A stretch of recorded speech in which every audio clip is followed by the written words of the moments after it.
So I'm usually like, ooh, you know, I got a lightsaber. You lived with this character for many years now. I was wondering if it's possible to sort of sum it up. What has it meant to you? I don't know, emotionally, you know. It isn't really possible to sum it up. It's 6 years of anyone's life is a long time. 6 years to a 6-year-old is literally a lifetime.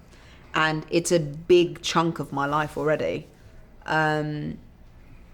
It's been everything you could imagine, all the good bits and the tough bits and all the in-between. But mostly I've got to do a job that I really love in an environment that is really great. And there's a film that I'm really proud of. I think you said at one of our press conferences we had in the beginning of this adventure that there were days when you thought you wouldn't make it. Oh, yeah. Being able to handle it. And how is it now? Is it easy now? Do you sort of slip into it? Oh, God, not that deep. Like, it wasn't like... It was just moments of... It's overwhelming. You know, it's undeniable that for the most part, I live my life and you go to your day-to-day business and then suddenly you're like, it can be quite a lot. Usually other people's expectations can be quite a lot. But I feel confident. I feel like, you know, I did the best I can do and I feel good. When you say other people's expectations, are you referring to filmmakers or fans, or are you sort of... I guess a general sense of expectation of the film, because even talking about it in an abstract way, there is still a sense of, like, you know, you understand what people want, which for the most part you don't compute, and then sometimes you do.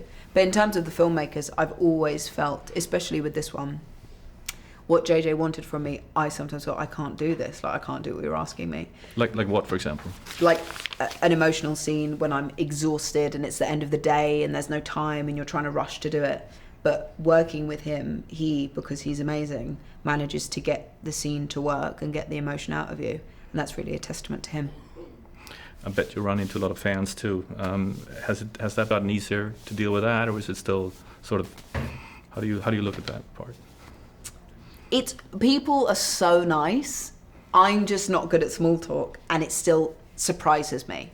So I'm usually like, ooh, you know, it's not got more normal yet.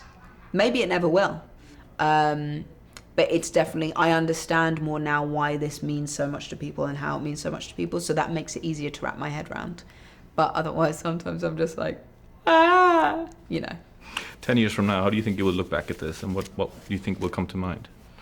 I think I'll look back really fondly. I think I'll always be so grateful that I met John, and John was my co-person on the whole thing, plus everyone else, but he's really been there from the beginning. And yeah, just an amazing group of people in a changing time for cinema. I think it's a really exciting thing to be part of. He said he got his costume and his gun after finishing work. What did they give you? I got a lightsaber. And I'm going to ask for my costume. And I'm going to ask for something else. I've got to talk to JJ about it later. Where do you keep your lightsaber? In a lockbox with heavy insurance. I keep just having to say that just in case anyone's like, I'm going to steal your lightsaber. It's in a box in a safe place. Great. Thank you so much. Thank you. Appreciate it. Thank you.